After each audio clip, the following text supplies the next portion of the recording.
Abbiamo portato in regione la battaglia della comunità di Oderzo per dire no ai ghetti, dire no ai migranti nella caserma Zanusso, ma per dare questa caserma dismessa alla comunità di Oderzo per i suoi bisogni, che sono tantissimi. È importante che questo centro non diventi un ghetto e che questo non discrimini la popolazione e anche i migranti stessi.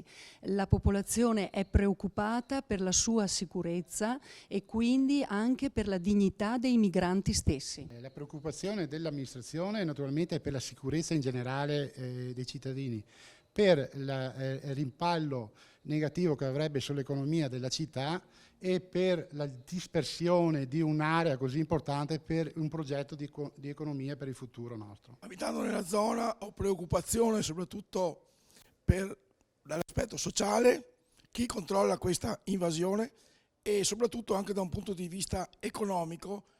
Diciamo che sicuramente tutte le attività eccetera, tutti le case, gli appartamenti della zona verranno svalutati.